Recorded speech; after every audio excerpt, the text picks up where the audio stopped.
ഇന്ന് നമ്മൾ എങ്ങനെയാണ് ഷുഗർ കെയിൻ വെച്ചിട്ട് അതായത് കരിമ്പ് വെച്ച് ശർക്കര ഉണ്ടാക്കുന്നതെന്ന് കാണാൻ പോകണം. ഹായ് ഫ്രണ്ട്സ്, ട്രാവലർ സെർജിൻ്റെ പുതിയൊരു വീഡിയോയിലേക്ക് ഏവർക്കും സ്വാഗതം. ഇത് ആക്ച്വലി പറഞ്ഞു കഴിഞ്ഞാൽ കുറച്ച് ഫാസ്റ്റ് ആയിട്ടുള്ള എന്നാൽ പോലും വളരെ ഷോർട്ടായിട്ടുള്ളൊരു വീഡിയോ ആണത്. അപ്പോൾ നമ്മൾ നിലവിലുള്ള കർണാടകയായിട്ടുള്ളൊരു ഷുഗർ കെയിൻ കൊണ്ട് അതായത് കരിമ്പ് കൊണ്ട് ശർക്കര ഉണ്ടാക്കുന്ന ഒരു ഫാക്ടറിയിലാണ്. അപ്പോൾ അതിൻ്റെ ബാക്ക് സൈഡ് കാണുന്നതാണ് ഈ ഒരു ഫാക്ടറി എന്ന് പറയാനുള്ള ചെറിയൊരു റൂം വെച്ച് ചെറിയൊരു സെറ്റപ്പാണത്. പിന്നെ ബാക്ക് സൈഡിൽ ഒരുപാട് കരിമ്പെല്ലാം കട്ട് ചെയ്തിട്ടിരിക്കുന്നത് കാണാൻ പറ്റും. പിന്നെ ബാക്ക് സൈഡ് ഈ കാണുന്ന എല്ലാം ഷുഗർ കെയിൻ ജ്യൂസ് അടിച്ചതിന് ശേഷമുള്ള വേസ്റ്റാണ്. കരിമ്പ് ജ്യൂസ് എക്സ്ട്രാക്ട് ചെയ്തതിന് ശേഷമുള്ള വേസ്റ്റ് മുഴുവനായിട്ട് നമുക്ക് ഈ ഒരു സൈഡിലായിട്ട് കാണാൻ പറ്റും. അപ്പോൾ ഫസ്റ്റ് നമുക്ക് എങ്ങനെയാണ് ഈ കരിമ്പ് ജ്യൂസ് ഉണ്ടാക്കുന്നതെന്നും അതേപോലെ തന്നെ ഏതൊക്കെ പ്രോസസ്സിങ്ങിലൂടെയാണ് ഇത് ചെയ്യുന്നതെന്നും വളരെ ഷോർട്ടായിട്ട് പറഞ്ഞുതരാം. അപ്പോൾ എൻ്റെ ഈ ഒരു സൈഡിൽ കുറേ കരിമ്പ് കൂട്ടിയിട്ടിരിക്കുന്നത് കാണാൻ പറ്റും. ഈ ഒരു കരിമ്പ് ആക്ച്വലി ഈ ശർക്കര ഉണ്ടാക്കാൻ വേണ്ടി കൂട്ടിയിട്ടിരിക്കുന്നത്.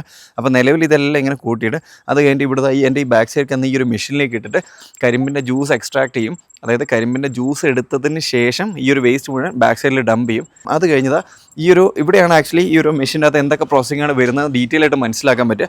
ഈ ഒരു മെഷീനാണ് ഞാൻ നേരത്തെ പറഞ്ഞ പോലെ തന്നെ കരിമ്പ് ജ്യൂസ് എക്സ്ട്രാക്ട് ചെയ്യാൻ വേണ്ടി ഉപയോഗിക്കുന്നത്. അതാ എലി പറഞ്ഞു.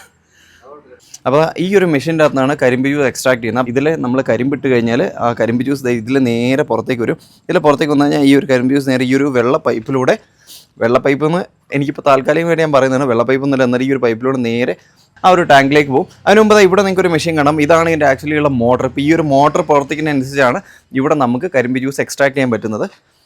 പിന്നെ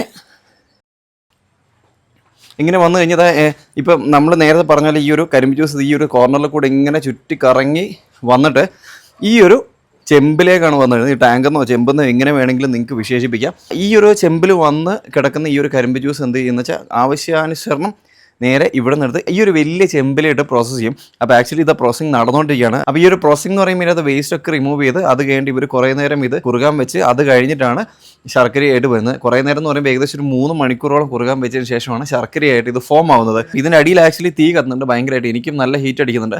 ഇത് നിങ്ങൾക്ക് ചെറിയ രീതിയിൽ പുകയൊക്കെ കാണാൻ പറ്റുമായിരിക്കും. അപ്പം ഈ ഒരു തീ കത്തിക്കാൻ വേണ്ടിയിട്ടാണ് ബാക്ക് സൈഡിൽ കിടക്കുന്ന ഈ ഒരു കരിമ്പിൻ്റെ വേസ്റ്റ് മുഴുവനായിട്ട് ഉപയോഗിക്കുന്നത്. അതായത് നമുക്ക് കരിമ്പ് ജ്യൂസ് വെച്ച് ശർക്കര ഉണ്ടാക്കാൻ പറ്റും. അതേപോലെ തന്നെ ഈ കരിമ്പ് ജ്യൂസ് എടുത്തതിന് ശേഷം അതിൻ്റെ വേസ്റ്റ് ഉണക്കിയതിന് ശേഷം നമുക്ക് ഇതിൻ്റെ അടിയിൽ വെച്ച് കത്തിക്കാനും പറ്റും.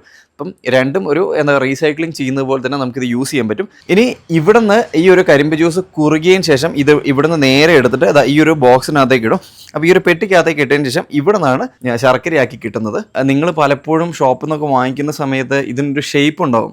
അതായത് ചിലത് ബോളായിട്ടിരിക്കും, ചിലത് വേറെ തരം ഷേപ്പിലായിരിക്കും. അപ്പോൾ ഈ ഒരു ഷേപ്പിൻ്റെ അച്ചാണതായി കാണുന്നത്. അപ്പോൾ ഇത്രയും വലിയൊരു അച്ചിനകത്ത് ഇട്ടിട്ടാണ് ഓരോന്നും ഷേപ്പാക്കി മാറ്റി കൺവേർട്ട് ചെയ്തെടുക്കുന്നത്. അപ്പോൾ വളരെ സിമ്പിളായിട്ടാണ് ഇത് ഉണ്ടാക്കുന്നത്. അപ്പോൾ ഇത്രത്തോളമാണ് നമ്മുടെ ഈ ഒരു ശർക്കര ഉണ്ടാക്കുന്ന ഈ ഒരു ഷോർട്ട് വീഡിയോ. അപ്പോൾ നിങ്ങൾക്ക് വീഡിയോ ഇഷ്ടപ്പെടുന്നു വിശ്വസിക്കുന്നു. അപ്പം നമ്മുടെ ചാനൽ എന്തായാലും സബ്സ്ക്രൈബ് ചെയ്യാൻ മറക്കണ്ട. കൂടുതൽ അപ്ഡേറ്റ്സിനായി followers on YouTube and Instagram.